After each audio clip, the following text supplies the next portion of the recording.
Oke, kita naikkan dulu. Oke, kita naikkan dulu. Ya, selamat siang, Pak Menua.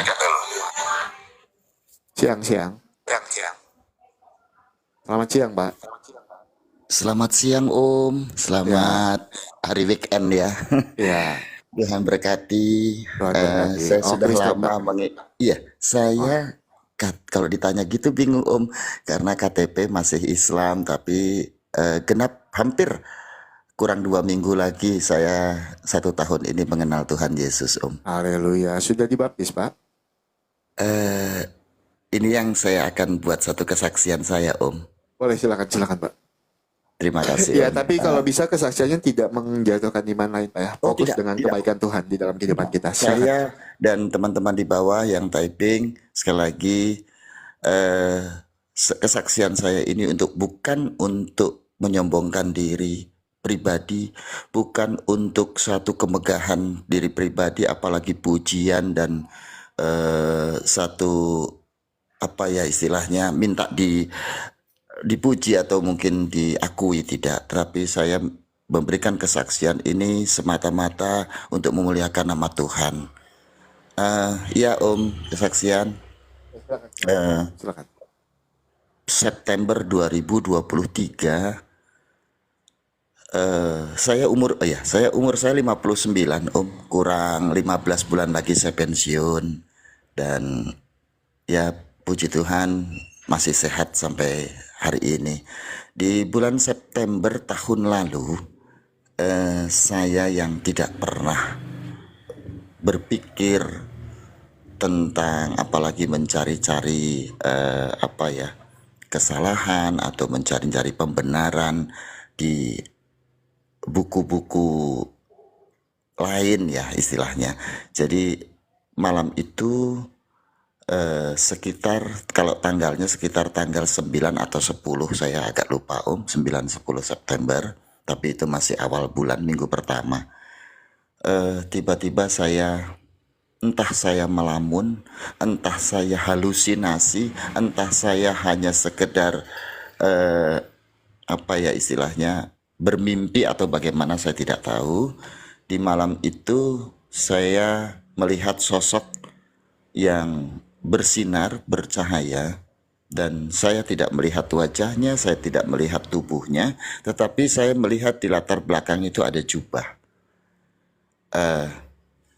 Sosok tersebut itu hanya berkata satu kalimat yang sampai paginya saya teringat, yaitu kalimatnya, "Marilah datang kepadaku yang letih lesu dan berbeban berat." Itu saja Om kalimatnya, tidak ada lain. Dan setelah itu saya tersadar, artinya terbangun, posisi saya duduk. Lalu saya bangunkan istri saya, "Mah, apa sih aku barusan mimpi begini?" "Udahlah, besok pagi saja diceritakan," kata istri saya. Saya ingat karena saya langsung lihat jam, karena di samping tempat tidur saya ada jam besar. Itu jam 3:10. Saya sampai pagi tidak bisa tidur. Kemudian saya jam 4, setengah 5 biasa saya melakukan sholat subuh. Setelah sholat subuh istri saya sudah bangun untuk bikin sarapan saya. Saya tanyakan lagi hal tersebut ke istri saya. "Kok saya tadi malam seperti ini ya? Emang apa?" katanya. "Begini-begini." "Ya udah, kamu cari di Google." Saya baru keinget Om, saya cari di Google, saya ketik dengan kata-kata yang sama. Mohon maaf teman-teman, ini bukan mengada-ada, tidak. Saya ketik, "Marilah kepadaku yang letih lesu berbeban." Tiba-tiba muncul Matius 11. Saya kaget, jujur saya shock Om, karena saya tidak pernah pengen kalau anak-anak sekarang bilangnya kepo gitu ya, pengen tahu, pengen selidik, ini tidak. Saya langsung kasih HP saya suruh baca ke istri saya. "Kok ini ya?" saya bilang. "Apa-apaan ini?" Nah, segala macam hal mulailah kepikiran. Ya mungkin hanya sekedar mimpi, kata itu. Ya sudahlah. Sudah seperti rutin biasa, 6:30 saya berangkat.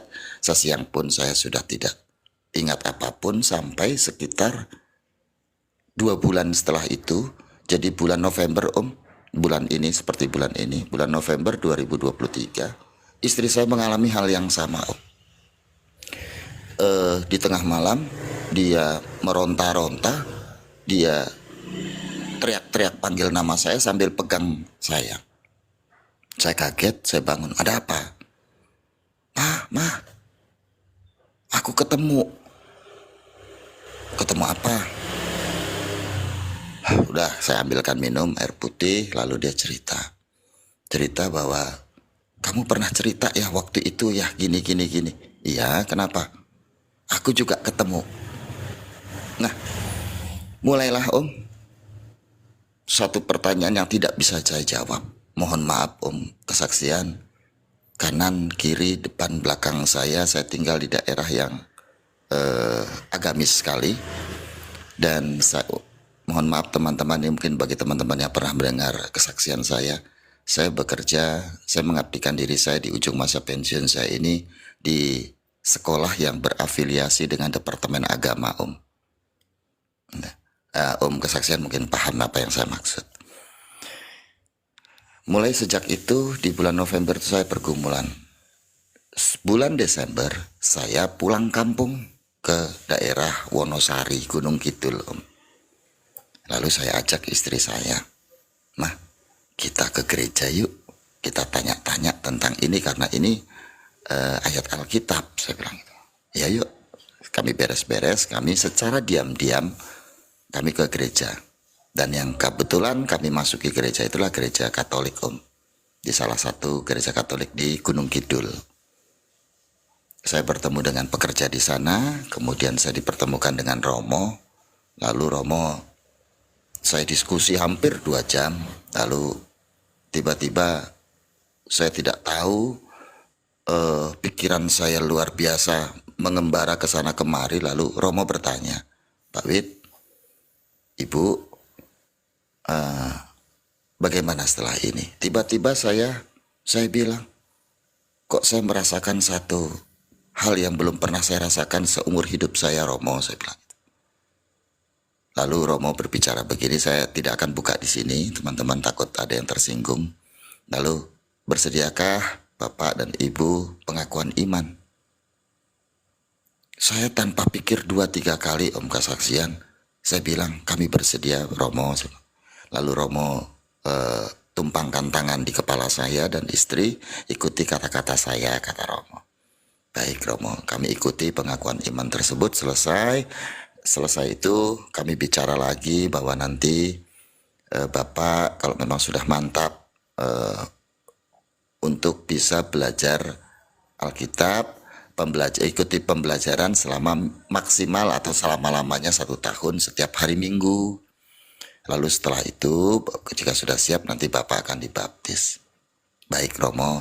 Dan sekembali kami ke sini, ke kota kami mengabdi di sini, saya jujur Om, karena ini kota kami kecil, kami tidak bisa bertanya A, B, ke kanan, ke kiri, depan, belakang. Kami hanya belajar melalui media sosial. Dan juga termasuk Om kesaksian di sini saya sering ada di bawah Om. Belajar tentang firman Tuhan, belajar tentang ayat-ayat di Alkitab. Saya dapatkan dari room di Apologet di TikTok ini. Dan TikTok ini juga baru sekitar 3 minggu sampai 4 minggu saya download Om. Gitu. Lalu saya secara sembunyi-sembunyi beli Alkitab dan beli buku buku katekisasi. Nah, saya belajar dari situ saja, tapi puji Tuhan saya bertumbuh, saya merasakan satu kedamaian, merasakan satu ketenangan dalam diri saya yang belum pernah saya dapatkan di dulu Om. Maaf teman-teman, bukan saya menghujat teman, bukan. Saya 59 tahun, sebentar lagi saya akan pensiun.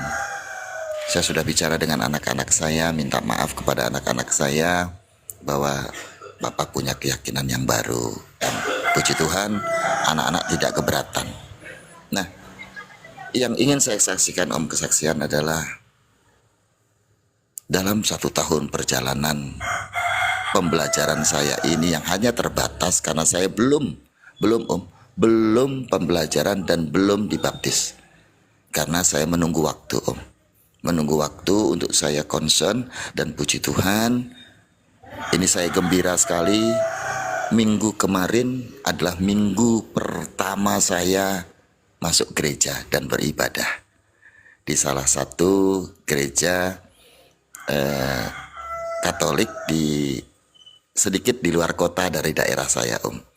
Mohon maaf karena saya tidak tahu gereja mana-mana. Yang penting saya searching di Google, saya cari-cari jadwal ibadah, jadwal misa, dan walaupun saya hanya duduk diam dan mendengarkan selama hampir 1,5 jam sampai 2 jam itu, sepulang saya dari gereja tersebut, satu hal yang luar biasa yang saya bisa berikan kesaksian kepada Tuhan.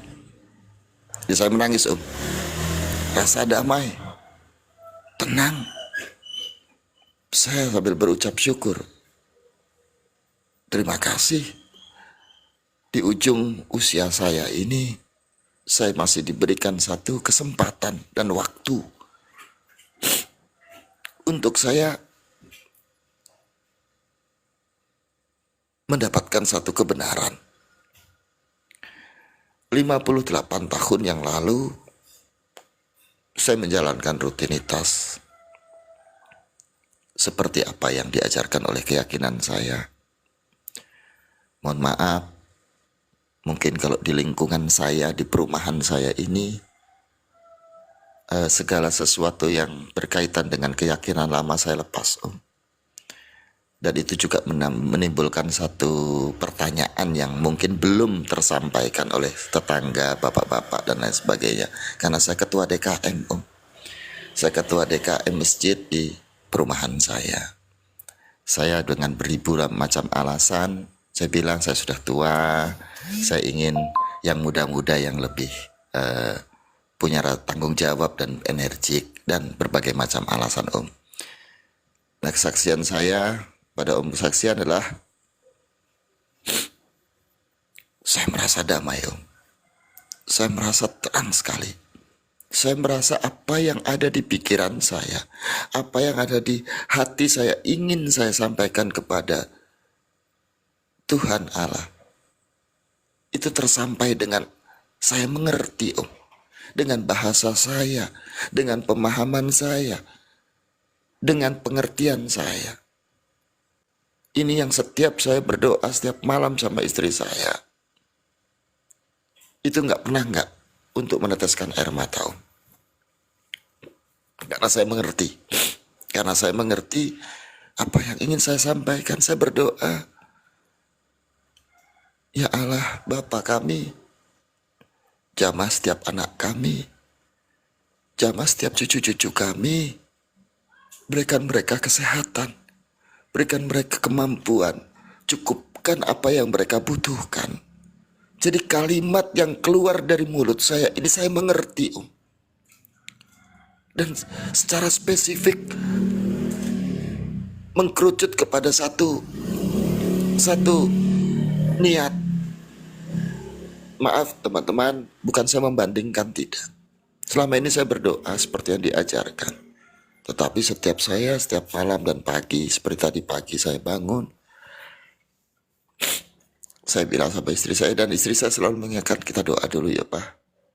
Doa untuk diri kami, doa untuk anak-anak kami, cucu kami, orang tua kami yang masih hidup, dan juga untuk saudara, rekan, orang-orang yang baik di sekitar kami.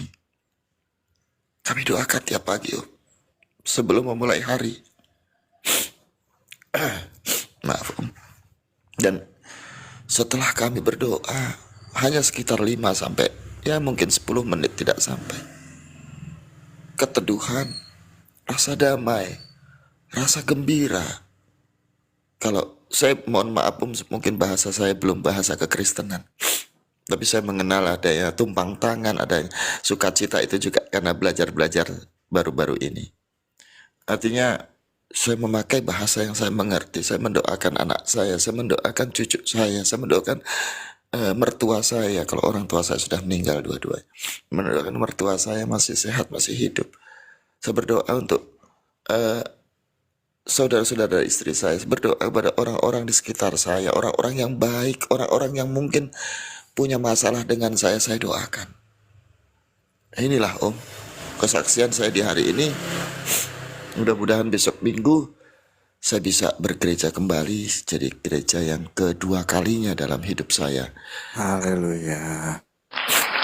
Ya, Makasih Om. luar biasa ya Pak. Mohon maaf kalau ada kata-kata baik teman-teman yang muslim, saya tidak ingin dihujat, saya bersaksi ini hanya untuk memuliakan nama Tuhan. Begitu Haleluya. besar kasih sayang Tuhan di ujung usia saya diberikan satu pemahaman baru, satu jalan yang selama ini tidak saya tahu. Dan saya merasakan jujur teman-teman, kalau Om Karis kesaksian tadi bertanya apakah sudah dibaptis, saya belum.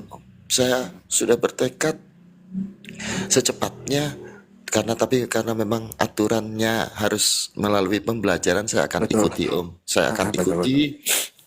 ikuti dan mudah-mudahan semoga saya dicukupkan waktu, diberikan kemampuan, diberikan umur untuk saya bisa nanti dibaptis, karena setelah dibaptis nanti ada rangkaian peneguhan iman maupun peneguhan perkawinan ya Om. Jadi Betul.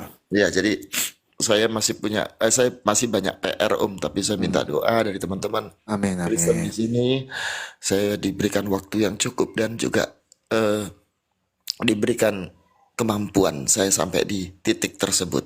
Terima kasih Om Oke kesaksian. Pak, terima kasih banyak. Sebenarnya masih banyak yang mau saya tanya, tapi kebetulan karena ada orderan rumah makan, tapi saya mau menanggapi sedikit ya Pak ya. Saya mau menanggapi. Bapak harus yakin dan percaya di dalam Kisah Para Rasul, satu orang diselamatkan, seisi rumah diselamatkan. Dan apa yang Bapak sampaikan itu benar. Ketika kita memilih Tuhan yang benar, ketika kita memilih Tuhan Yesus sebagai Tuhan dan Juru Selamat, maka hidup kita punya damai sejahtera. Kita tidak punya kekhawatiran, kita tidak punya ketakutan. Karena apa? Kita punya Tuhan dan Juru Selamat yang mujizatnya benar-benar nyata bisa kita rasakan, yang kebaikannya nyata di dalam kehidupan kita. Dan itu membawa kita ke arah yang lebih baik lagi. Lebih baik lagi. Itu. Terima kasih Pak Menua ya untuk kesaksiannya. Sangat luar biasa. Kalau diizinkan saya boleh posting kesaksiannya di YouTube pribadi saya. Itu. Silakan Om. Silakan. Dan bagi teman-teman yang typing di bawah, sekali lagi saya sampaikan, saya bukan untuk ujian, bukan untuk diakui, bukan untuk dicemooh, dan saya hanya bersaksi untuk kemuliaan Tuhan, dan saya bersaksi kasih sayang Tuhan dalam hidup saya dalam 1 tahun ini luar biasa. Luar biasa sekali. Terima kasih Om kesaksian. Untuk teman-teman di bawah, saya mohon maaf sebelumnya. Shalom. Terima kasih banyak ya Pak. Shalom. Tuhan Yesus memberkati. Ya teman-teman, luar biasa sekali ya kesaksian dari Pak Manua. Sangat disayangkan sekali, di saat kesaksian saya harus ada kerjaan karena saya tidak dapat orderan makanan teman-teman. Saya harus masak dulu sebentar. Jadi labnya kita off-in, kita akhiri labnya. Nanti malam kita lab jam 8 malam, kita diskusi dengan Anda. Buat teman-teman semua, tetap menjadi saksi Tuhan di dalam kehidupan kita. Tetap menjadi garam dan terang dunia, hidup untuk Kristus, mati adalah sebuah keuntungan. Mohon maaf saya harus end live karena saya ada orderan makanan. Mohon maaf ya teman-teman ya. Selamat siang. Tuhan Yesus memberkati kita semua. Shalom.